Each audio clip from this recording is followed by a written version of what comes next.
This video contains mature and/or graphic content. Parents are advised that these images may not be suitable for young children.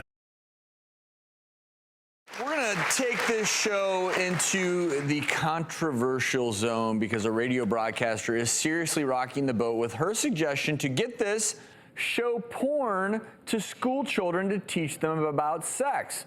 The BBC presenter Jenny Murray recommends you put boys and girls together in a class and you show them a pornographic film and you analyze it in exactly the same way as you teach them to read all the other cultures around them. Not sure how you do that, but she compares it to analyzing, say, a Jane Austen novel.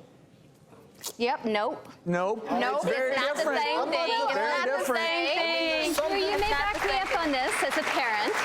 I think that this is definitely a controversial suggestion, but I think it's good to open the discussion for this because all of our kids out there right now are already on the internet. Yes, they Studies are showing that kids as young as 8 are looking at porn online, and no matter what filters you have and how much you're following your kids and trying to really monitor them, they are unfortunately likely to be But can you imagine how awkward in the class actually showing the porn? I think talking about it, but I agree. But the way that porn is portrayed nowadays, it's like everything else in life.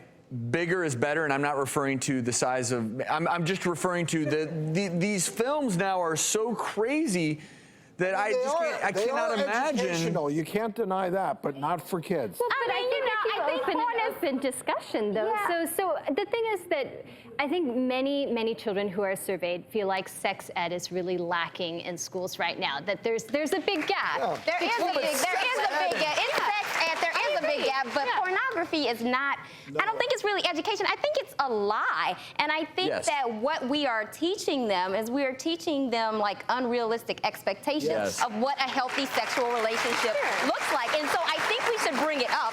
And I think that as Americans, we are failing our teens. And I think that's proven by the teen pregnancy rate and by the teen STD rate. So we do need to change how we're teaching it. But I wouldn't send a teenager to get like, porn cliff notes. Like you got cliff notes for Jane Austen. Like it's not the same thing. And I think I am curious how you would even, and I was thinking about this because again, sometimes you have to visualize something taking place to see whether or not it would work. And I'm just visualizing the teacher standing at the front of the class, pressing play. Okay, class.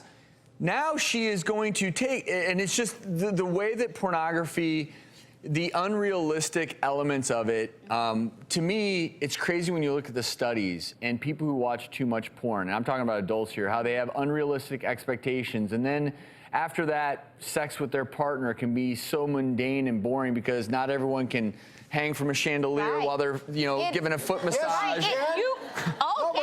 It changes your brain chemistry. It literally changes your brain chemistry. It's like a drug. I just personally don't feel that watching porn in a classroom and taking notes about the porn in the classroom will get us to where we want to be or where we need to be. Could you I'm curious, and I do not know the answer to this, but if you could have a sexual health educator who is not aligned with a particular school, because again, you don't want to be sitting here talking to your biology teacher about sex.